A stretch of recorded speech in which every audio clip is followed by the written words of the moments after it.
السلام علیکم ورحمۃ اللہ وبرکاتہ۔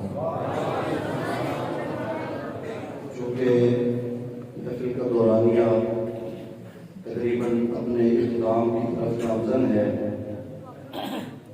چند کلمات ایسے تھے جن کا بیان کرنا، جن کا بتانا بڑا ضروری تھا، تو انہی چند کلمات کے لیے میں نے لکھا تھا خطبہ استقبالیہ۔ وہ بھی دوست کہہ رہے تھے اب خطبہ اختتامیہ ہو گیا، تو اس کے اندر ہم نے جو اصل کام کیا تھا اس کے حوالے سے آپ کے سامنے گوش گزار کرنا تھا کہ یہ اصل مقصد تھا کیا، ہمارے اس اجتماع کا، ہمارے اس جلسے کا، محفل کا اصل مقصد کیا تھا کہ ہم نے اس کو کیا۔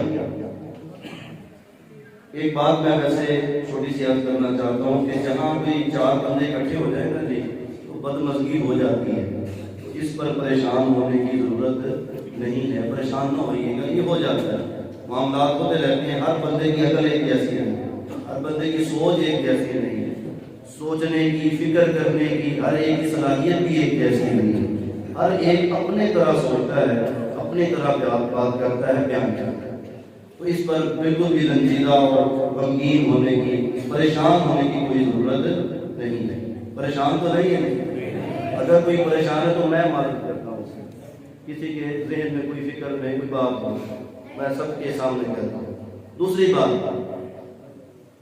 ہمارے ایک عالم دین جنہوں نے تشریف لانا تھا مولانا مشتاق صاحب، وہ تشریف نہیں لا سکے بامر مجبوری، ان کو ہم نے موضوع دیا تھا حضرت سیدنا صدیق اکبر رضی اللہ تعالیٰ عنہ کی شان کے حوالے سے، چونکہ وہ تشریف نہیں لائے اس لیے اس مجلس میں چونکہ سیدنا صدیق اکبر کے نام پر محفل سجائی گئی، سیدنا مولا مشکل کشا کے نام پر محفل سجائی گئی، سیدنا امیر معاویہ رضی اللہ تعالیٰ عنہ کے نام پر محفل سجائی گئی، تو ان کا ذکر نہ کرنا اس میں کمی سمجھی جائے گی، لہذا صرف ایک روایت بطور ہدیہ ایک آپ کے سامنے پیش کروں گا، لیکن اس سے پہلے ہم نے آخر یہ تین نام جمع کیوں کیے؟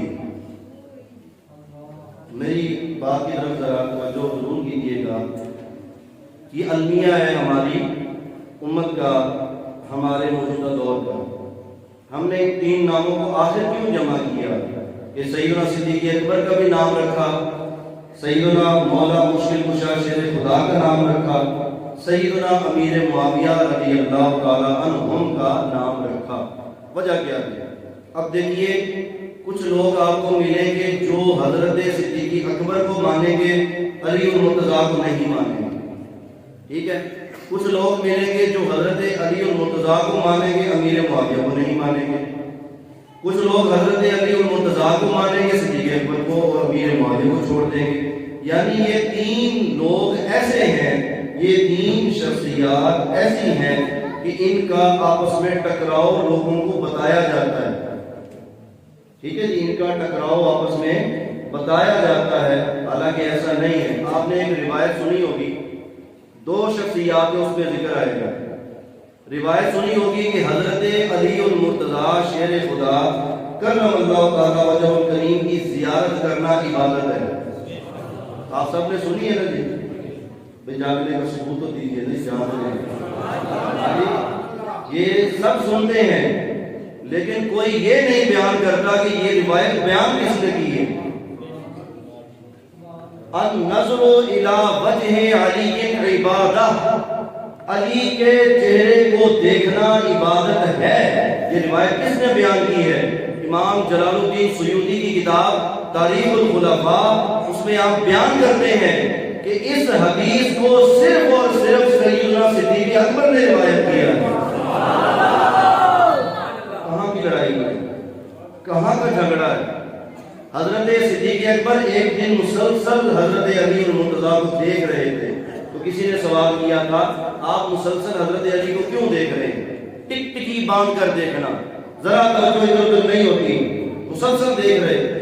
تو پوچھا کہ کیوں دیکھ رہے ہیں؟ تو فرمایا کہ یہ وہ چہرہ ہے جس کے بارے میں رسول اللہ نے مجھ سے فرمایا تھا کہ جس نے علی کو دیکھا اس کو اللہ تعالیٰ عبادت کا ثواب عطا فرمائے۔ روایت کرنے والے کون ہیں؟ صدیق اکبر، اور جس کے لیے روایت کی گئی علی المرتضیٰ، اور جو اصل میں بیان کرنے والے ہیں وہ ہمارے پیارے آقا محمد رسول اللہ۔ اچھا، یہ دو شخصیات کے حوالے سے ہو گیا۔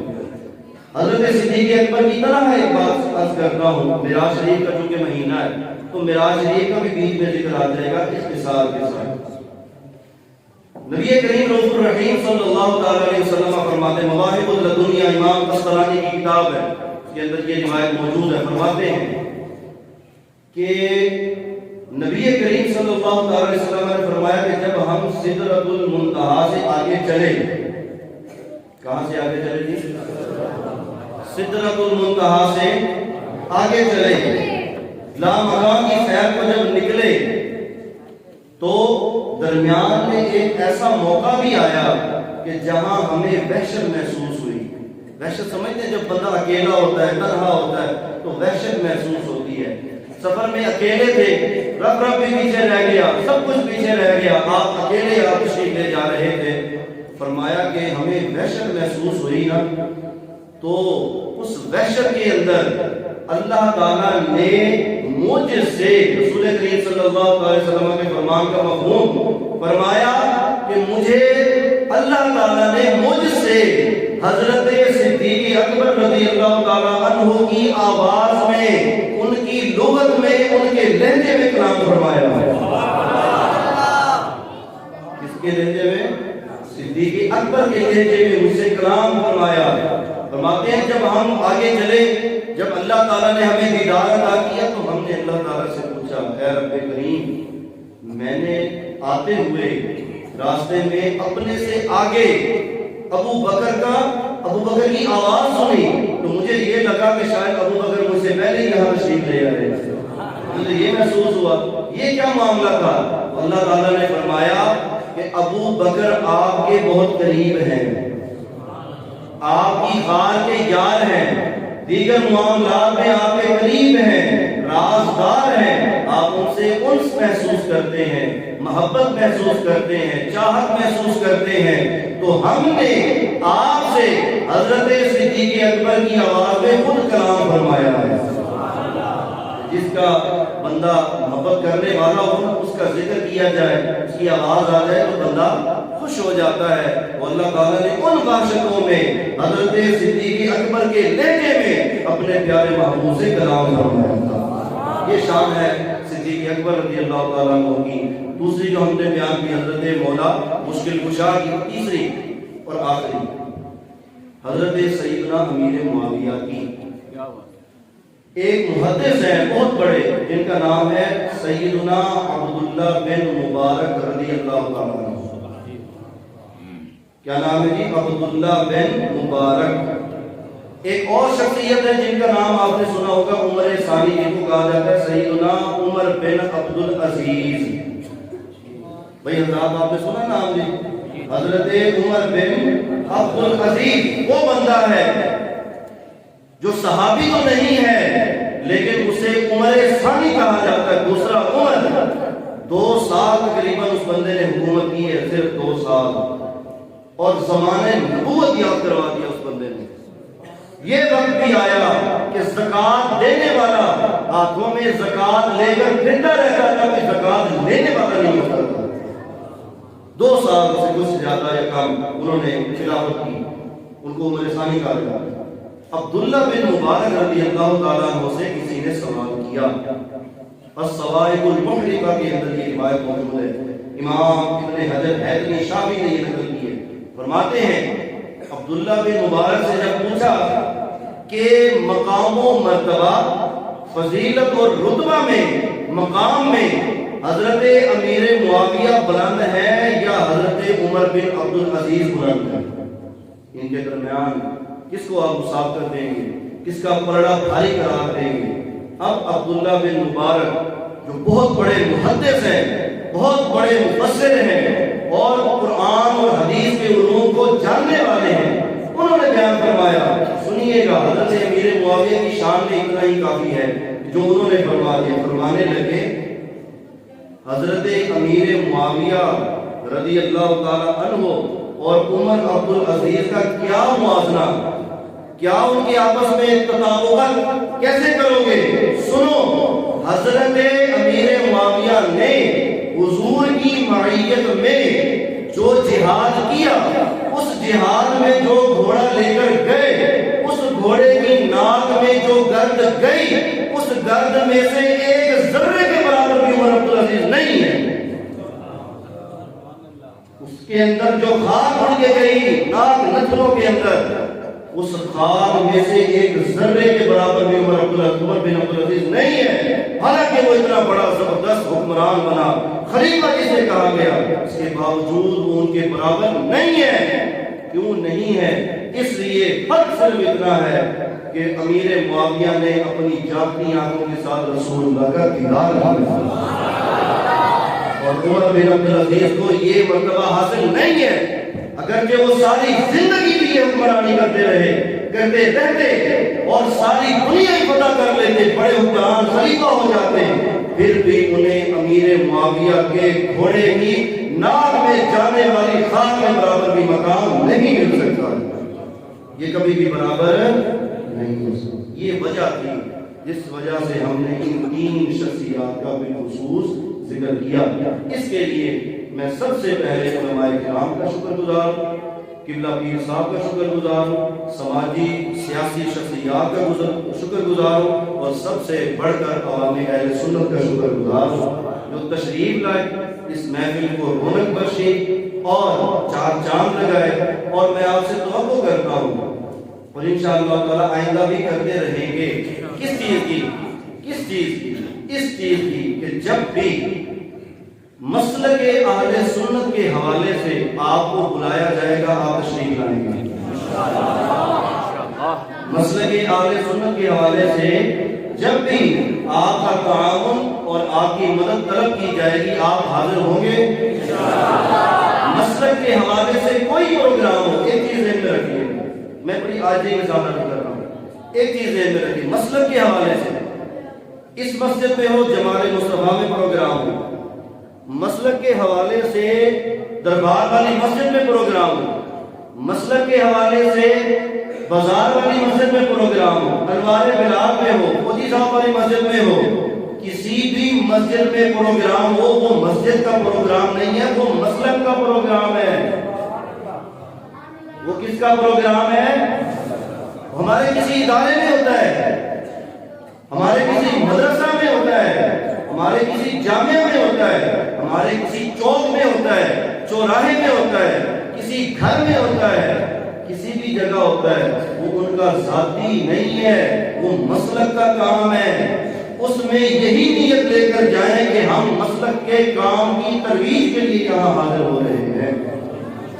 بات میری امید ہے آپ سمجھے ہوں گے، اور میں امید رکھتا ہوں آپ سے کہ آئندہ انشاءاللہ تعالی جہاں بھی اس قسم کی محفل کا انعقاد کیا جائے گا، جہاں بھی ہمارے مسلک اہل السنہ والجماعت کا ذکر اور اس کی ترویج اور اشاعت کا کام کیا جائے گا، ہم سب اس میں بڑھ چڑھ کر حصہ لیں گے انشاءاللہ. اس میں لیں گے اور ہمارے عقائد کی جو درستگی ہمیں سکھائی جائے گی، ہم اس پر بھی عمل کریں گے. اور آخر میں عقائد کے حوالے سے ہمارا عقیدہ یہی ہے کہ اللہ ایک ہے. اللہ اس کا کوئی شریک نہیں ہے. یہ سارے سن رہے ہیں، یہ سارے در و دیوار، یہ ساری چیزیں گواہ ہیں اس چیز کی کہ ہم اللہ کے ساتھ شرک نہیں کرتے. ہم اللہ کے ساتھ شرک نہیں کرتے. ہم ان سے بری ہیں جو مشرکین ہیں. ہم اللہ کو وحدہ لا شریک جانتے ہیں، اور محمد صلی اللہ علیہ وآلہ وسلم اللہ کے رسول ہیں، اللہ کے بندے ہیں، اور تمام انبیاء کے خاتم ہیں جنہیں خاتم النبیین کہا جاتا ہے. دوسری چیز، تیسری، سیدنا صدیق اکبر رضی اللہ تعالیٰ عنہ اسلام کے پہلے خلیفہ ہیں. ہمارا عقیدہ ہے اسلام کے حضرت فاروق اعظم عمر بن خطاب رضی اللہ تعالیٰ عنہ اس امت کے اسلامی دوسرے خلیفہ ہیں. اسلام کے بڑے ڈھیلے ڈھیلے ہیں. فاروق اعظم کا نام تو بہت سخت ہے, بڑا ہے. وہ کتنے خلیفہ ہیں؟ دوسرے. فاروق اعظم رضی اللہ تعالیٰ عنہ دوسرے خلیفہ ہیں. حضرت سیدنا ذوالنورین امیر المومنین عثمان غنی رضی اللہ تعالیٰ عنہ اسلام کے تیسرے خلیفہ ہیں. اسلام کے حضرت سیدنا مولا مشکل کشا شیر خدا حیدر کرار علی المرتضی اس اسلام کے چوتھے خلیفہ ہیں. امام حسن مجتبی سید الاسفیاء رضی اللہ تعالیٰ عنہ اسلام کے پانچویں خلیفہ ہیں. ذہن میں رکھیے, آپ پانچویں خلیفہ. 6 مہینے تک آپ اپنے والد محترم کی شہادت کے بعد خلافت کے منصب پر فائز رہے. تو تمام علماء کا اس پر اتفاق ہے کہ خلیفہ پنجم خلافت راشدہ حضرت امام حسن مجتبی کے ہاتھ پر مکمل ہوئی. تو اسلام کے پانچویں خلیفہ حضرت امام حسن مجتبی ہیں. اس کے بعد تمام صحابہ کرام جتنے بھی ہیں, ہمیں تعداد کا صحیح علم نہیں ہے. سیدھی سی بات ہے, کسی نے آج تک کوئی مکمل تعداد بیان نہیں کی ہے. اللہ جانتا ہے یا اللہ کا رسول جانتا ہے کتنے صحابہ کرام ہیں. لیکن یہ ہم مطلقاً کہیں گے کہ جتنے صحابہ کرام ہیں, وہ جو ہے جی جتنے صحابہ کرام ہیں ان کے متعلق ہمارا عقیدہ ہے کہ جب انہوں نے رسول اللہ کو دیکھ کر ایمان قبول کیا تو ایمان کی حالت میں ہی دنیا سے رخصت ہوئے. اور سارے صحابہ کرام ان کے متعلق اللہ کا فرمان کہ اللہ ان سب سے راضی ہے, یہ ہمارا عقیدہ ہے. سارے صحابہ سے اللہ اور یہ سارے صحابہ اللہ سے راضی ہیں, یہ بھی ہمارا عقیدہ ہے. اور تمام صحابہ کرام سے اللہ تعالیٰ نے جنت کا وعدہ فرمایا ہوا ہے. اس لیے تمام صحابہ کرام ہمارے عقیدہ کے مطابق جنتی ہیں. سارے صحابہ بولیے, سارے صحابہ جنتی ہیں. ان کے بعد بہترین زمانہ تابعین کا زمانہ, ان کے بعد بہترین زمانہ تبع تابعین کا زمانہ, اس کے بعد مملوکت کا زمانہ ہے, مملوکیت کا زمانہ ہے, بادشاہوں کا سلاطین کا زمانہ ہے. اس کے بعد اولیاء اللہ کا زمانہ ہے. تو اولیاء اللہ بھی گناہوں سے محفوظ ہیں, معصوم نہیں, لہذا وہ بزرگان دین ہیں, ان کا احترام ہم پر لازم ہے. لیکن نہ وہ تبع تابعین کی طرح ہے, نہ وہ تابعین کی طرح ہے, نہ وہ صحابہ کی طرح ہے. ہر ایک کو اس کے درجہ پر رکھ کر, مرتبہ پر رکھ کر ہم اس کا احترام کرتے ہیں اور کرتے رہیں گے انشاءاللہ. دعا کریں اللہ تعالیٰ ہمیں انہی عقائد پر موت عطا کرے, اسی میں ہی زندہ رکھے, اسی میں ہی قبر تک ہمیں لے جائے. میں ایک بار پھر آپ سب اللہ کا شکر گزار ہوں کہ آپ تشریف لائے, محفل کی رونق کو دوبارہ کیا. اللہ تعالیٰ ہمیں پھر بار بار یوں ہی مسلک کی خاطر جمع ہوتے رہنے, اپنے عقائد کی درستگی کرنے اور مسلک کی ترویج کرنے کی توفیق عطا فرمائے. ابھی سلام ہوگا, سارے حضرات کھڑے ہو جائیں. السلام